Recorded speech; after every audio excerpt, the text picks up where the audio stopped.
welcome again. Now we are having our last speaker, Steve Barker from the University of Nottingham. He's going to talk about global expressivism and truth-bearers, a plea for proto-acts. So whenever you want, Steve, you have 45 minutes. Cool. Thank you, everyone, and the organizers for including me in this conference. It's very interesting. So what am I going to do? I'm going to talk about the framework to understand truth-bearers, and I'm going to use this concept of a proto-act to explain them. But first off, I want to say where I am in terms of the dialectical situation. So what are the truth act sentences, let's say, restrict ourselves to that question. And if Regan tells us that they are, that they are sentences encoding forceless propositions, contents, states of affairs, etc.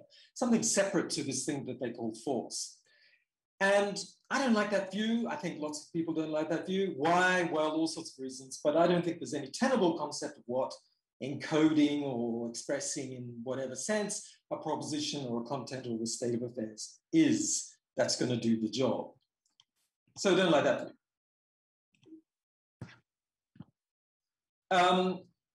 Everyone's talking about the Spinoza's theory or Hanksian style theory, or maybe it's Recanatian, etc., Schmitzian, and so forth. Lots of views. I'll just call it the Spinoza's theory. This is that the truth bearers are assertions. So assertions are the one and only truth acts. Why do people believe this? I can see why you don't like the old Frege theory. Why do you want to go for this view? I'm not clear why ultimately people want to do it. I can kind of get it. But here's the argument, which Peter Hanks put forward, and I think he's done this in various places. It's this: well, premise, to be true or false is to take a stand. Stand takings are assertions. Truth bearers are assertions. That's the argument. Okay, I don't like this argument. When I say I don't like it, I'm just going to say things a bit bluntly in that way. Why? Well, I don't see why we should accept premise one. Is truth, this is the issue, a success condition? I don't think it is. I think it's a condition on the success of an assertion, let's say, but it isn't itself a success condition. It's not the property of correctly committing oneself to how things are, for example. I don't think it's that property. So this Hanksian argument presupposes the truth is a certain kind of property. I don't think we've got evidence that truth is that property. The T schema and the truth-making schemas, for example, don't imply this view, and I see no reason to accept it. In fact, it causes all sorts of problems if you accept it.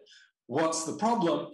Well, it requires that you think that the truth act things are assertions, and that sort of is problematic for reasons that people discuss, which is lots of cases of truth act sentences don't appear to be asserted.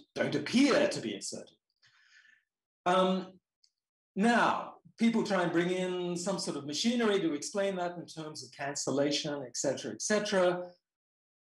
I find it obscure, I have to say. I don't quite get what's going on here. Maybe I'll see the light at some point. Don't know. But I do think it's, at the very least, kind of problematic and not totally clear what's going on with this idea of cancellation. I'll leave it at that. So what view do I like, and what do I want to talk about? Well, it's this idea that uses the concept of proto-assertion, which I'm going to spend some time defining. And I'm going to, as it were, define truth act sentences through this concept of proto-assertion. It's not assertion, and it's not merely uttering a sentence and coding a proposition, as in the Frege view. So this is what I'm going to sort of set out. It's that proto-acts, there's a broader class of things called proto-acts, and they're fundamental speech acts. In fact, so all speech is made up of all these things called proto-acts. They're going on all the time. They enable us to communicate. And in fact, proto-acts are more even general to communication in general, not just behavioral proto-acts, for example. Verbal, non-verbal, that's a view I've sort of set out in famously obscure writings. Okay, but no need to go into that. But I'm going to articulate this view. So here are some of the theses. The declarative mood. What is this mysterious declarative mood? Well, it's the mark of proto-assertion. Other moods indicate other kinds of proto-act, like imperative indicates proto-ordering, etc. All declarative sentences are proto-act, proto-asserted, embedded sentences, suppositions, merely entertained, etc., etc. Here's a key idea. Proto-assertion is conceptually dependent on sort of the core aspect of assertion, while I would say the core judgment aspect of assertion. But assertion is conceptually dependent on other aspects of proto-assertion, for its, as it were, for communicative possibility. So the dependency goes in both ways, but in slightly different paths. And that's why proto-assertion isn't just this bloodless idea of encoding a proposition, etc., but it's not an assertion either. We need, and this is the next point, we need global expressivism to explicate this idea of proto-assertion and of assertion. That's the claim. What do I mean by this? Global expressivism. Well, I'm going to talk about that, hopefully without too much sort of ad nauseum detail, just simple flavor of this idea of global expressivism. So I'm going to set out this idea, global expressivist framework for understanding language, very sketchy. I'm going to use it to explain the assertion, non-assertion distinction. I'm going to do a bit of meaning expressivism along the way. I'm going to talk about communication in terms of proto-acts. And that's going to involve, when I talk about communication, mainly about chimps, it's going to involve this idea of cancellation of default interpretation, which is echoes in some ways, let's say Hanksian ideas of cancellation, but it's not the same concept, as we'll see. And I'm going to talk about clay context and pretense, and then I'm going to define truth aptness in the end, without sense-force distinctions. Okay, so here's the slightly maybe bracing part of the paper, but, well, can't do anything else. What's global expressivism? Well, it's a bottom-up program. It's really about structures of behavior, etc. It's a generalization of ethical expressivism. Don't know if you know what that means, but that's like this idea that when you utter moral claims, you're expressing, in some sense, motivational or affective states. It's a generalization of that idea, not the idea that all utterances express motivational states. It's a different way of generalizing the concept of ethical expressivism. And it's a meta-semantics. It's not semantics as such. In fact, I'm a bit skeptical about semantics, but we'll see what that means. Okay, so here's some basic ideas. I'm just going to run through it. So it's a form of meta-semantics, generalizing ethical expressivism. It's a theory of production and reception of speech acts, so agents sort of interacting with each other. And it's expressivism about meaning claims, and about norms, and about correctness, and about truth, etc. And it takes the line that all elocutionary acts involve productions of sentences expressing, call them mental states. I call them pie states, for want of a better word, because we have to go beyond folk psychological concepts to get the theory up and running. So I use somewhat bland terminology, but there it is, which come in a network. So each language agent has a network of these things called pie states, which interact with the world. And they are pre-truth act, pre-cognitive, pre-representational. So in other words, representational states, things like belief states, etc., don't do explanatory work in the mechanisms of the theory. They come in later. We can talk about beliefs and truth act things, etc., later. But they're not part of the bread and butter of the mechanisms through which we explain language operations. that's the sort of expressivist, the generalization of the expressivist idea. So expressivists in ethics kind of want to say, oh, in value statements, we express these non-cognitive states, they say. Okay, they call them motivational, fine. My proposal is, yeah, we do that for everything. The non-cognitive states are always being expressed. That doesn't mean that there are no cognitive states. This means we explain, the, as it were, concepts of cognitive state later on. In fact, we explain those expressively. Okay, here's I put up a few little pictures to get the basic idea. So here we go. And I bring in the idea of mirror neurons every now and then from a paper, I've forgotten the reference, from about 20 years ago, maybe. So here we got two agents, and they're producing behavior. One produces sentence, S and R. By the way, can you see the little cursor moving around? No one can reply. Okay.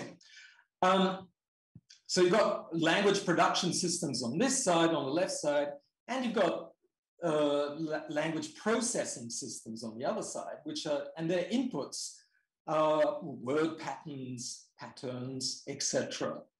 And they activate, those systems activate, as it were, state schemas, a bit like mirror neurons. When you've got one monkey or one chimp looking at another eating banana, in perceiving the other monkey eating a banana, the perceiving monkey, as it were, there's inside that monkey, there's an activation of the kind of schemas that go on when, causally speaking, when the monkey is actually eating a banana.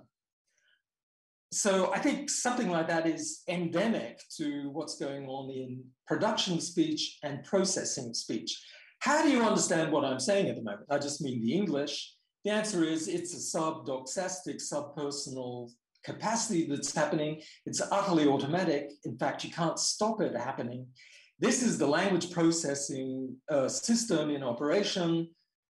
We can only empirically speculate about how it works, but we know roughly that it involves word patterns, etc., as input, behavioral background, etc., conditions, and it generates some internal output. My sort of core claim is, well, it's not really controversial, what you're expressing when you say, oh, that person means something, is the output of that system. Expressing here means something like manifesting, causally manifesting. So, and this solves a basic problem. That system solves a basic problem about communication, which is we can't look into each other's heads, right? Their cognitive systems are like effectively noumenons in a sort of quasi-Kantian sense.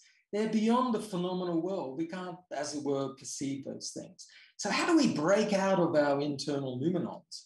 And the answer is we've got these language processing systems, and that's both for production and reception.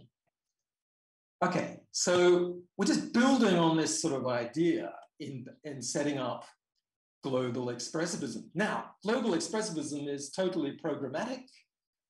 It's like essentially a proposal of what sorts of questions and frameworks should guide what is ultimately going to be empirical research. Not sitting in your armchair doing this, but you can sort of work out some of the philosophical issues about such a program. Okay. So this is a more detailed little sort of picture. I find these helpful. I don't know. What's going on? Well, you express aspects in speech acts, individual agent, pi-state networks. So each agent, so the left one there and the right one here, U and H, they carry around their great networks. What are these networks? Well, they involve all these things called pi-states, let's say. They're in these network relations. What are these network relations? Well, they're the pre-truth act, pre-representational causal patternings that we express when we say one thing is the reason for another thing, for example. So in other words, we express aspects of these networks when we make claims about reason.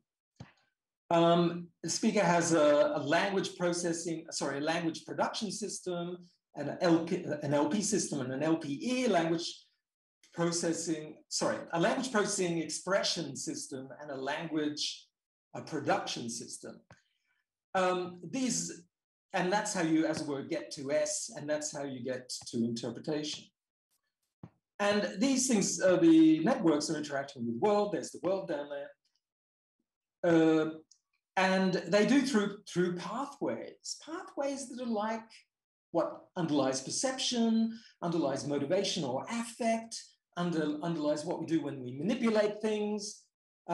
These are interactions with the world, which in the end feed through to schemata of various kind and generate pi states. You might go, is that pi state network a belief box or something like that? And I go, it's not useful to talk about belief at this level. It's not useful even to talk about representation at this level in the final story. Empirically, what's the structure of it? Well, we need science to tell us. So there it is. Okay, so what distinguishes assertions from other illocutionary acts? Well, assertions involve acts whose purpose is to defensively express the speaker's pi states. So all other illocutionary acts involve production of sentences merely expressing speaker pi states, but they're not defending these states. So what I want to do is explain this idea of defending. What is this defending idea? It's being disposed to manifest structures underpinning reasons, essentially. That's a slightly Brandonian version of it. At a folk psychological level, you could sort of say that's an approximation. You could say it's a speech act of assertion is the act whose purpose is to manifest a dialectical stance in relation to a mental state.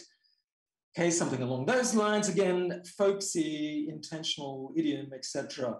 What I want to say is underlying these folksy ideas, and it's also tied up with the idea that assertion is somehow knowledge manifesting, etc. It's this act directed towards manifesting aspects of the pi state network surrounding one pi state pi of the speaker. Ooh, what does that mean? Well, picture helps, maybe. So here's the speaker, there's their sort of pi state network, there are the inputs, the let's say perception back there, affect, etc. There's this ordered structure to it, would exhibit all sorts of compositionality features, etc. Someone says, Steve ought to leave. What are they doing? Well, they're defensively expressing this state at the tip, gamma. Okay, that gamma, that pi state is connected with this network. What's the point of assertion? Here's the thought. It's the need of speakers to manifest the architecture that they carry around with them, which enable them to navigate the physical environment and the social environment. And human beings at some point invented a kind of speech act or expressive act to do this. And so what we have manifested here is this. So Steve ought to leave, you're expressing that kind of state, and you're disposed to manifest the architecture. And that means you might do it verbally, but you might do it through pointing, etc. You might go, oh, Steve was rude, right? So that's going to be expressing a gamma 2, which is connected in this tree of pi states. And then you might say further, blowing raspberries is rude, and that's going to express this other state, and so on, rudeness is bad, etc. That is all manifesting aspects of the architecture. That's what, in other words, you're expressively or defensively expressing a pi state. That's pretty abstract, pretty kind of non-folk psychological description, but I'm saying in the end, we have to bring in structures beyond, as it were, the folk psychological, and that's what expressivism is doing. So we have things like this, just illustrating that. So Steve ought to leave, true. So you're defensively expressing, in this sense, some pi state delta, let's say, linked to motivational. I said gamma in the other drawing, but don't worry. It's linked to a motivational or motivational state. And the person on the other side processes that, sort of activates states or schemas in their own case, and then as it were, discovers, well, they don't discover, they have the corresponding pi state in a network, and they go true, because they too are disposed to, in their own case, defend the homologous pi state. That's the sort of idea. I've got a few things here about dialectical preparedness and so forth. Here's a contrast. If I'd give an order,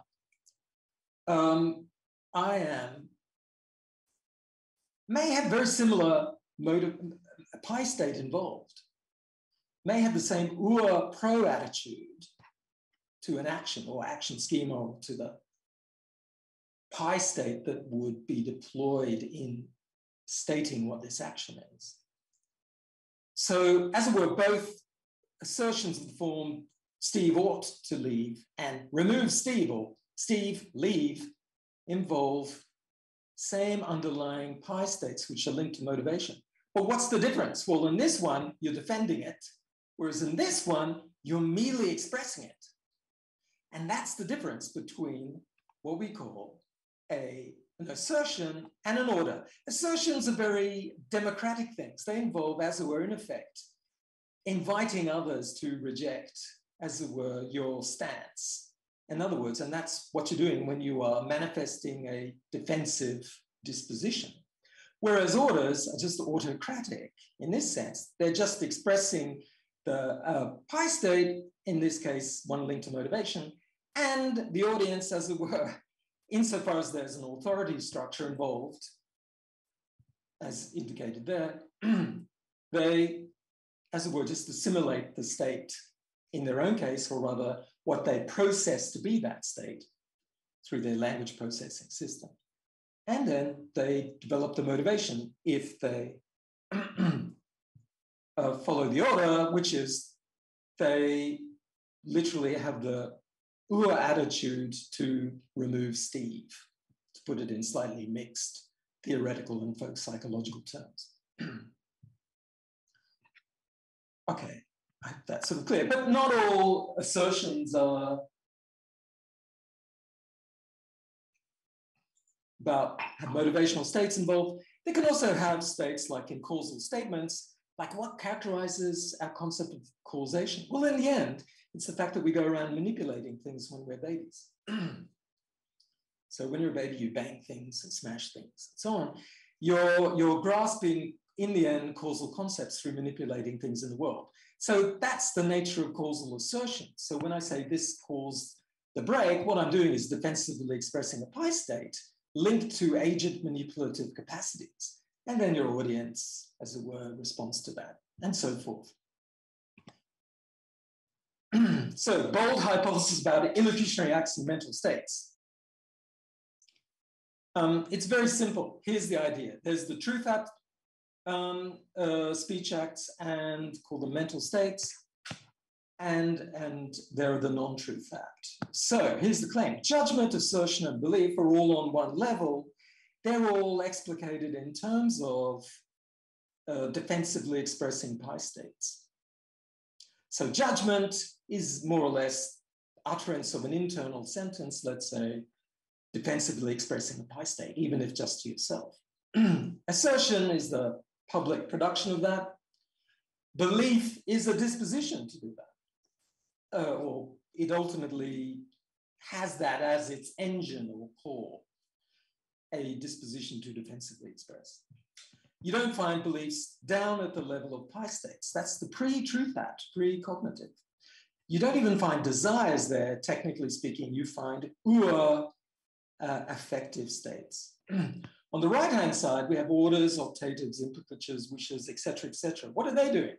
They're involved in mere expressing. They're not raising things, as it were, to mixed levels, to the dialectical level. Okay, so assertions are appropriate objects of truth ascriptions, whereas orders, optatives, performatives, questions are not. And orders are restricted to attitudes.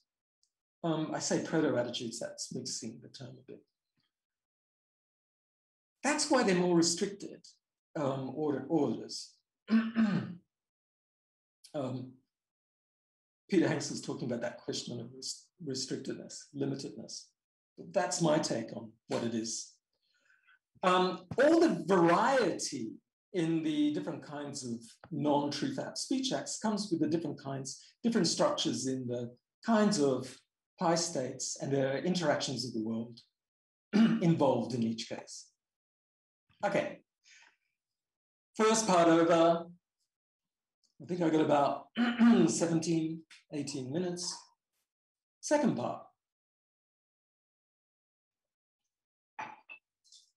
Communication. How do we communicate? We can't look inside each other's heads. And there are no meanings in heads anyway. So even if we were to look, we would just see bunches of neurons and tissues and structures, etc. How do we do it? Well, we do it through our language and behavior processing systems. But how do those systems sort of do the job? And I want to say, or put forward this, again, bold proposal, is they do it through proto-acts. So audiences process proto-acts, then seek cancellation markers for behavior. This is where the issue of cancellation comes in, but I've got a very different take on it compared with, let's say, what Peter Hanks is proposing. Because I don't think assertions are the fundamental truth-bearers. So here we go. Big and little. Big is baring his teeth. Little is kind of looking a bit confused. Little is kind of saying, hey, is that this guy want to beat me up? Or is that kind of just playing around? Right, that's the sort of communicative problem for little. But little can't look in big's head. So how does little deal with that problem? Well, it's through, sorry, my spelling not very good here, proto-acts and repertoire dispositions. This is, I'm going to tell this little story. It's obviously slightly simplistic, but it's a kind of hypothesis, fairly clear basic elements. You know what you're dealing with. Okay, when chimps get angry, they can bare their teeth. So they have a repertoire dispositional schema, which, you know, you can see this across the board with chimps. It's like this. Angry can lead to baring teeth. Not invariably. You could do other things, I suppose. But that schema is there as a general dispositional tendency or action schema. And that's sort of built into the hardware of their systems, or they acquire it at some point. When they bare their teeth, often their action is guided by this dispositional schema, this repertoire disposition. That is, angry and baring teeth is a causal factor in producing baring teeth. This causal episode can occur because, in fact, the chimp is angry. And this anger has triggered manifestation of the repertoire disposition, in which case you've got state, angry, and you've got the repertoire disposition, angry can lead to baring teeth. And this, they together cause baring teeth. Okay? That's what happens when there's manifestation.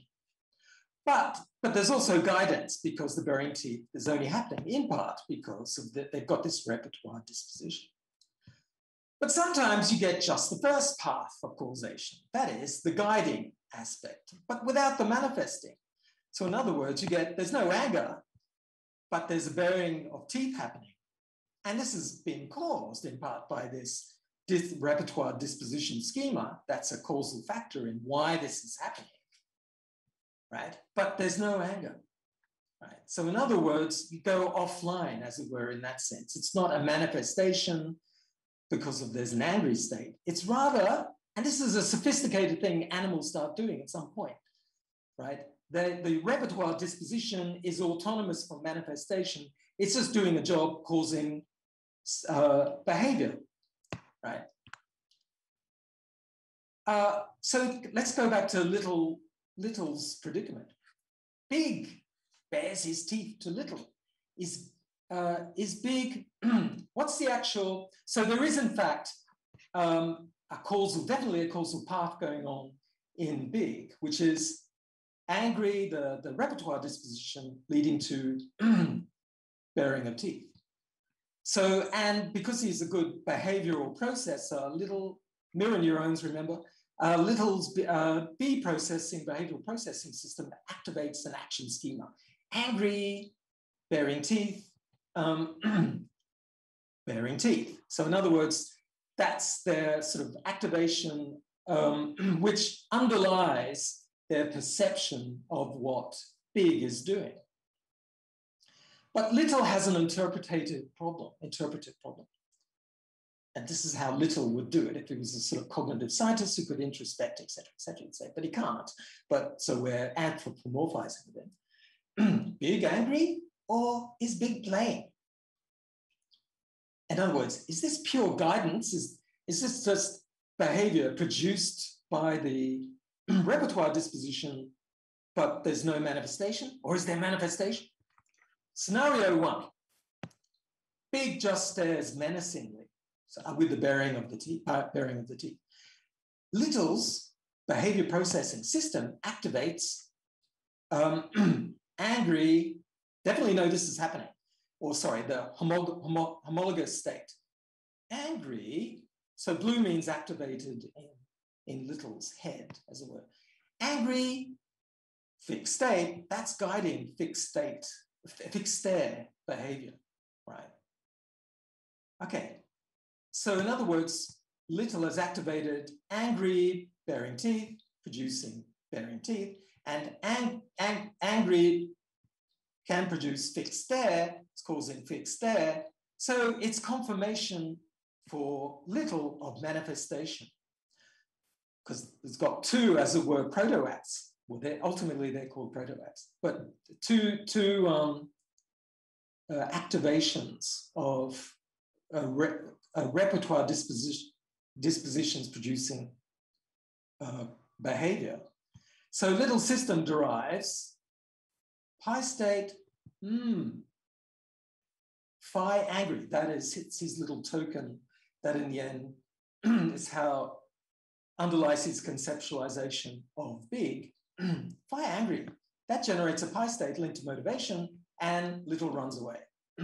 Whoa. Scenario 2, cancellation behavior, big winks and coos. So in other words, does the baring of teeth, but winks and coos. So Little's B processing system activates action schemas, all the following. This in blue gets activated. And what's interesting about this case is in Little, the antecedents, angry, happy, happy, in the repertoire dispositions are in conflict. That is, those kinds of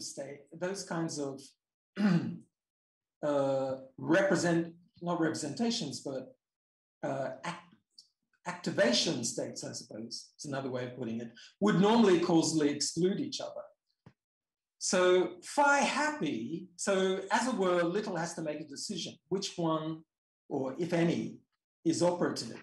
So given that conflict and the preponderance of the happy ones, Little plumps for,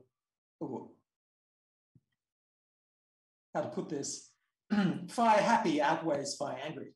So Little systems does not activate phi angry. That interpretation is cancelled.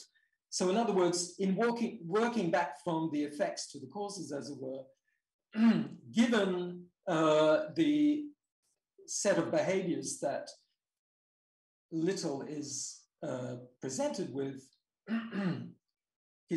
her system activates phi happy and doesn't activate phi angry. And that means, as it were, the serious intent of the teeth-baring act has been cancelled.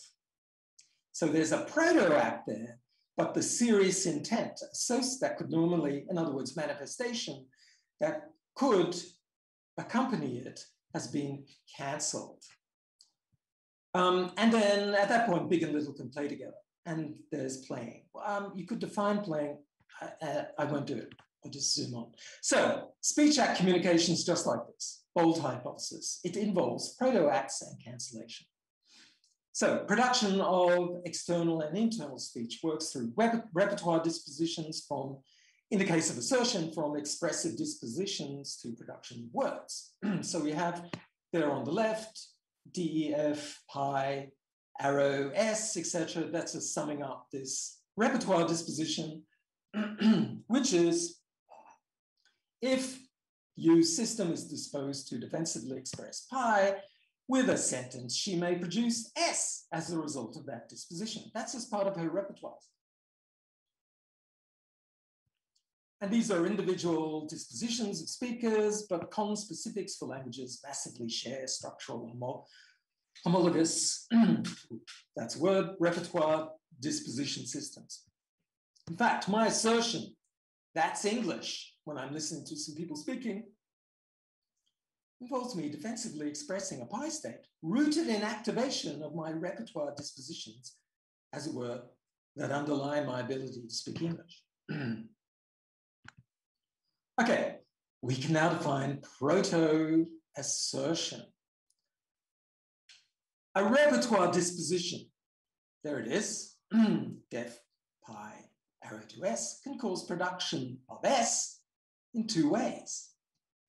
One, simply by being a factor that constrains selection of S, or by being dispositionally triggered by the this disposition to defensively express a state, leading to the production of S, manifesting. So in other words, you've got guiding and manifesting. Okay, both, so that's 1 and 2. That's 1 is guiding, just selection of S, guided by that repertoire disposition. And 2 is actually being manifested. You've actually got the defensive state, impulse to defend.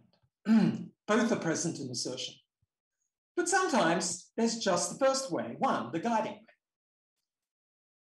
So sincere assertion involves, in you, you've got the defensive disposition, there it is, def pi, you've got the repertoire disposition, and they together cause production of S, ways 1 and 2 combine.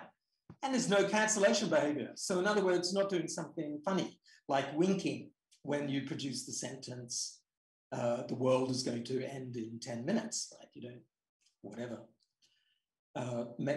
Any other, as it were, cancelling behavior in the way that Big, the chimpanzee Big, engaged in cancelling behavior when Big winked. What we call just a pure proto-assertion of S comprises production of S caused in at least one way, and that way is just one, that is guidance. So you find that in assertion. So in assertion, as it were, what's behind production of S involves, as it were, the repertoire disposition, just guiding selection of S, etc. But you also have the dispositional state. But you can lack that dispositional state, but still have the utterance guided by the repertoire dispositions. Okay, that's what you got with the non-asserted. Well, let's say something like an embedding. I'll talk about that in a second. So, running out of time a bit here. So we can set that up in terms of this mirror neuron story in these. So when I say that someone means something by a sentence, what I'm expressing is activation of a repertoire disposition in me. There on the right, schema, def, gamma, can generate S, that's causing S. Just that's being activated. And I go, oh, you're meaning that snow is white, or you're meaning whatever it is. I'm just expressing that activation state when involving the repertoire disposition. Okay.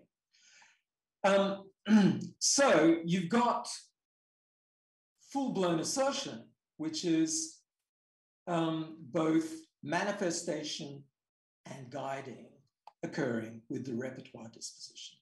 But you've got, as it were, other cases where it's just the repertoire disposition guiding the production of the sentence. And that's what, this is, as it were, a pure proto-assertion with cancellation of the default interpretation that you're doing assertion, essentially. And that's what you find in play contexts. So in things like suppose P, if P, Q, it's not the case that P, O believes that P, and so forth. What's going on there? Well, P and Q are proto-asserted in this simple sense that what's guiding production is just the repertoire disposition. You don't have the disposition to defend the state, or rather, you in fact are signaling lack of that in this convoluted way I've been talking about. You're not asserting. Why would you not, as it were, that's too much cognitive baggage. You're just doing this thinner act, which is common in assertion, but also in these cases as well, which is just utterance guided by the repertoire disposition, where those repertoire dispositions define, as it were, or underlie what we call your competence in the language. And then we can sort of tell this story in terms of taxonomies of speech acts.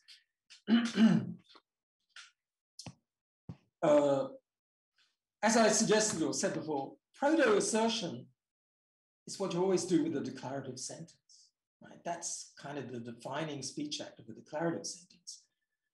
That's what mood indicates. So you've got sincere assertion, insincere assertion, embedding, and fiction. So here's my, I'm estimating I've got another 8 minutes to talk. What's sincere assertion? Well, no pretense. You've got a proto-act, you've got defensively expressing.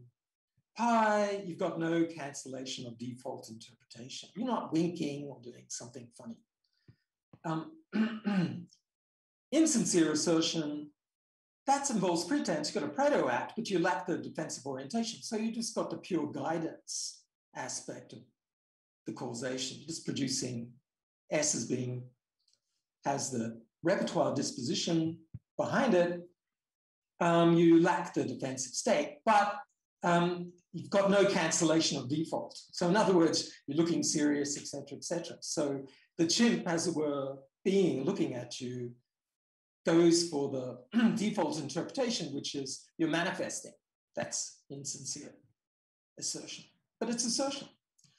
And you've got embedding. Here you just got, as it were, guidance happening. I don't think that's pretense. So some people go, oh, that's pretense. So embedding involves no pretense. You as proto-acting, proto-asserting, but it's not pretending to do something or be something they are not.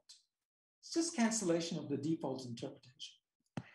Fiction, however, when you got someone saying something in a stage play, you got cancellation in my thin sense, but you've also got pretending happening. And pretending is a more complex thing that I set out here, which, if there is a question time, we could go on about. Okay, so here's the core idea. Patterns of truth aptness. I'm going to do this in about 4 minutes. Sincere, insincere assertions, truth apt. Embedded declarative sentences can be truth apt. Sorry, this is just a phenomena I take to be the case.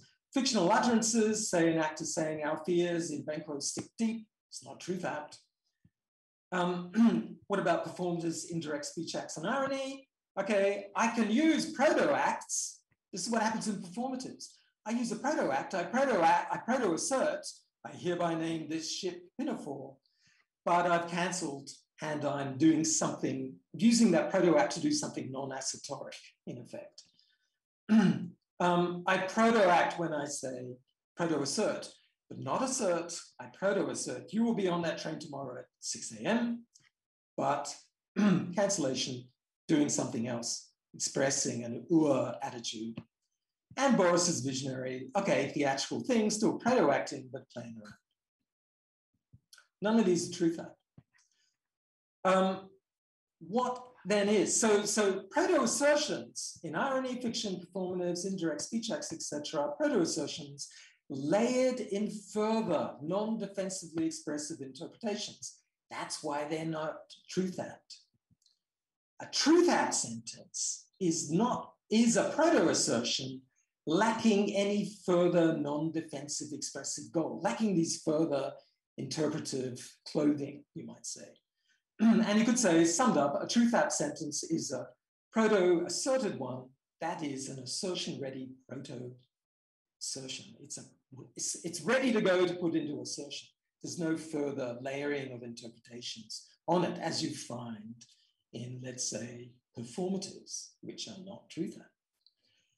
And what is truth? Like I began with the question, well, what is this truth? Is truth itself a success condition of representing rightly or something like that? Which I think Peter Hanks is assuming in his argument. No. I'm not into defining truth. In fact, I don't like analysis generally. I'm into giving an expressivist analysis of what goes on when you say S is true. And what you're doing is when you say S is true is you're defensively expressing a pi state, sigma, whose canonical cause is a disposition to use an assertion-ready proto-assertion in a self-standing act of assertion. So unasserted proto-acts, perfectly truth act. Mood is the perfect indicator of the proto-act that you're performing. So imperative mood indicates proto-order. This is universal, no exceptions. Imperative mood indicates interrogative, whatever it is, sorry, confusion. Indicative or declarative mood indicates proto-assertion. But what you do with that proto-assertion, it's flexible, you can play around with it. It's not an assertion, so you don't have to somehow, it doesn't have assertoric commitment in it. You're not intending to represent how the world is, et cetera, et cetera. It's just this act produced by the repertoire disposition. And when we say that means something, what we're doing is expressing the fact that we process that act in terms of the repertoire disposition in our own case.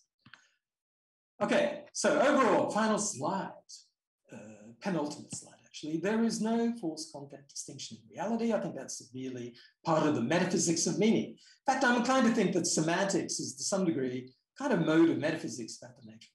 of meaning. There's no noistic, tropic, phrastic, etc. distinction. There's a neutral act, proto-assertion in all contexts indicated by mood. Proto-acts are not pretense acts, but neutral acts. In a longer version of this paper, I'll talk about François Recanati's version of this sort of play is going through the motions of assertion act. There's interesting things to talk about there, but I can't do that. No false cancellation. Cancellation of default interpretation of proto-assertion as manifesting a defensive disposition. Think of big and little. That's what goes on. That's the only sort of cancellation I would accept. I think that's causally explicable in terms of my sort of baby theory of communication in terms of processing speech. I think there's got some virtue in this framework, but that's it. Anyway, thanks. Vive le proto-acte. That's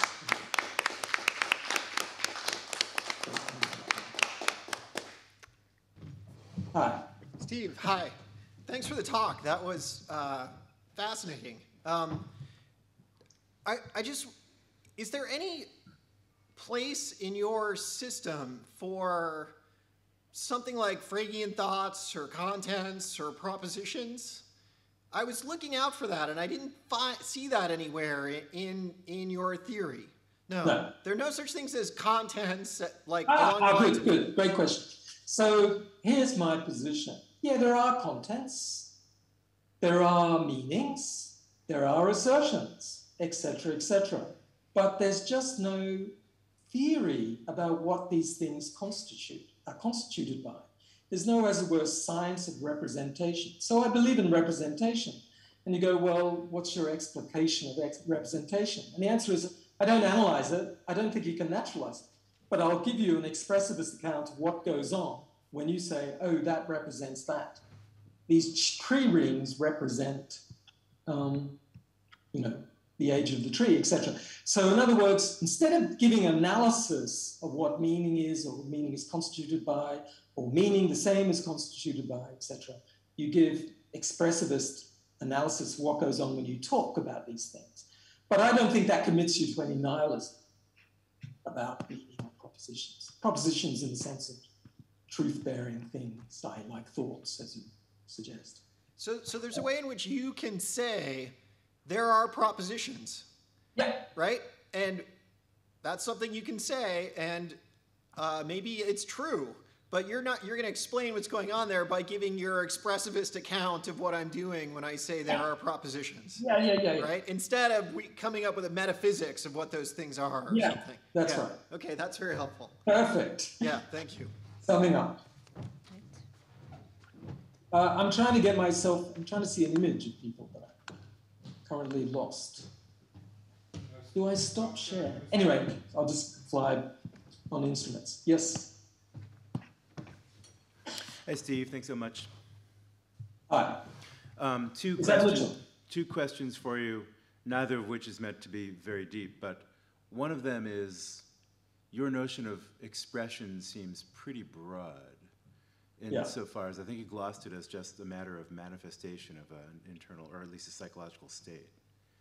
And I guess, at least from an ordinary language point of view, one might want to say that's too broad, because, for example, if my anxiety causes me to sweat, then even if that's true, we might hesitate to say that my sweating is an expression of my anxiety.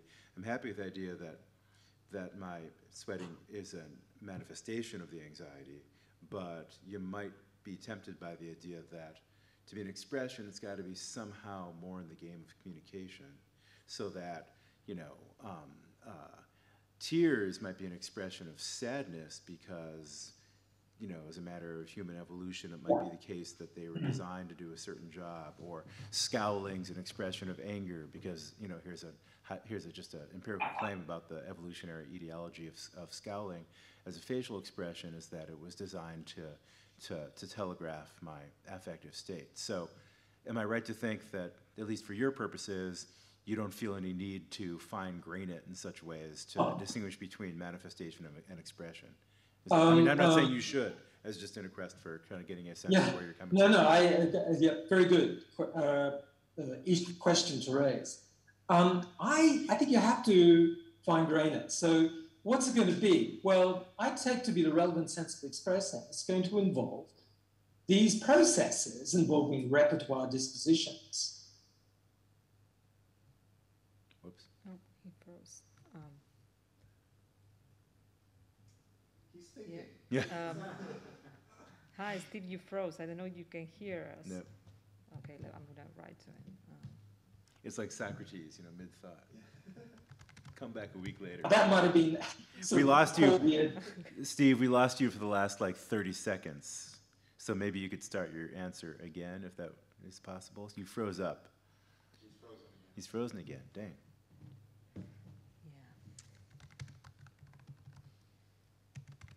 Probably a connection problem. Yeah. Yeah. Sorry, it's probably my internet. Sorry. Yeah, Can you hear me now? We lost you a second time. Oh, God. Okay, let's try it again. Let's hope for the best. Okay. I think you have to fine-grain it. In other words, the relevant sense of expression is one using the repertoire disposition processes being activated, the production systems to issue in an utterance. Did you get that? Yeah, I think so.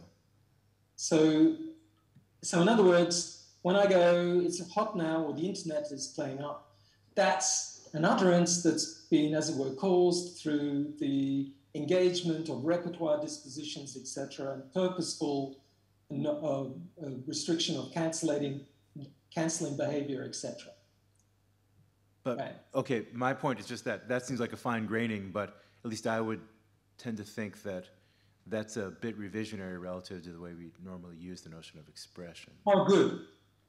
Okay. Which so is, some again, people not an have asked, objection. That's just an attempt to get clear on what you're Cool. Some people say, why do you use the word global expressivism? And I go, okay, drop the word expressivism if you don't like it. Because there's a folk sense of expressing where I express something, by saying thanks, etc., or boo, and so on, hooray. Yeah, not that sense. So if you want to drop expressing as misleading, I'm happy to do that. I just can't find a better word. That right. It sounds pretty clunky to say global manifestationism. Exactly. That might be understood. Yeah. So my other question is this. You had maybe the fourth or fifth from last slide. You had a box that had things like assertions, and a box that had embedded cases and so forth. And you gave a sort of gloss of each one. And what I was wondering about is, I can see how you account for assertion, but I'm wondering whether your sort of defensive manifestation approach to assertion is going to allow you to talk about how, for example, asserting a content differs from, for example, conjecturing it. Oh, good. Yeah. Yeah, that's a really good question. So that's right. So I have thought about that, and I'm just hoping it's more dealing with detail rather than sort of a fundamental problem. So you could call full-blown assertionist where you're completely unrestricted in the architecture you're, as it were, directed to manifesting. But you could have restricted forms where, in fact, there are sort of, you don't actually have the pi state, but, or it, maybe we've got to talk about some sort of degrees of entry of the pi state into the network, where there are some, as it were, links that go there, which underlie ultimately your confidence in a kind of claim.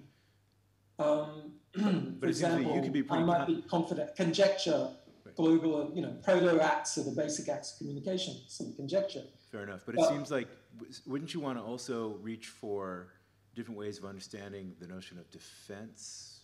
So that, I mean, you're leaving defense as sort of an unexplained explainer, at least for these purposes, but I would have thought that, one thing that's true about the difference between asserting and conjecturing is that for the second but not the first, I should be prepared to answer a sort of how do you know question. If I conjecture the P and somebody says, how do you know? My answer was, you don't understand what I'm doing. It doesn't mean that I don't have to give any kind of defense at all. The bar is lower, though, but it seems like you're within your, it seemed to me, this is just kind of a friendly suggestion. You're within cool. You're within your rights to say there are different types, different forms that defense can take, and therefore different types, different forms that I can be prepared to defend a proposition or some kind of act content with, and that's at least part of the story about how there's a difference between asserting and conjecturing, for example. Okay. Cool. I think, I don't think defense in the end is an unexplained explainer. I want to say empirical sort of conjecture. You're manifesting architecture. Okay, what's that architecture? Hypothesis involves these relationships, which are causal in nature, between these things called pi states, which have, as it were, canonical and non-canonical inputs. You should sort of all try and develop a theory of that, which is not so much philosophical theory, but one in cog-sci, cleansed of representational idioms. And then there's this question of how do we deal with the following thing, which probably relates to what you're saying, which is the context dependence, often people call it, of assertion, right? So degrees of certainty. I could, by shifting the context, I say, oh, someone is, leaving work now, and then you point out something to me and I go, oh, well, yeah, I don't really know that. Or I can't really assert that. But so so there are different grades of, as you suggest, defense, but I would put that in terms of different grades in which different aspects of the architecture of the network are being expressed. So some are more, as it were, robust. You're going to, as it were, take that defensive stance to the hilt. That is always stick to manifesting the architecture.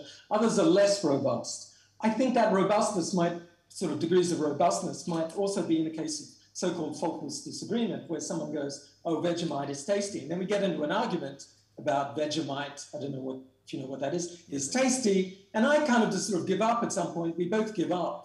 In other words, we stop defending pi states. We go, well, we can't defend these to the hilt. Maybe conjecture falls in a similar camp. It needs finessing, I agree. Good, thanks very much. Hi, Steve. Thanks for your talk. Thanks. Yeah, so I was wondering, following up on what Mitch just asked about the defensively expressing, but in the other direction, and I think we've talked about this before, but I would like to hear again what you think about it. It sounds to me, when you talk about defensively expressing and make this contrast between assertions and truth act on the one hand and a non-truth act on the other hand, it sounds as if you're making the kind of claim that Brandom and other people make, and that I just talked with Indrek about it. Maybe that's why I'm also now attuned to that, that they say their reasons have to be propositions, so you can only defend assertions because you can only give reasons for assertions.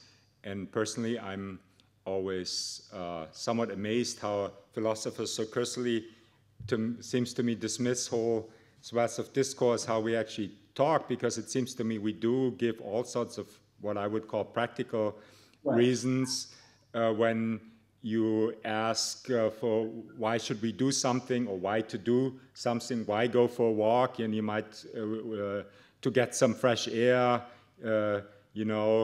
this kind of thing. So we justify directives, we justify our purposes with other purposes, just like we justify assertions with other assertions that we make. Yeah. So now your slides pop back up, but you can hear me, right? So yeah. And I think you once said that your view is not quite like Brandam's or other people who think there are no practical reasons in that sense, but it would be curious to hear again how you think about this.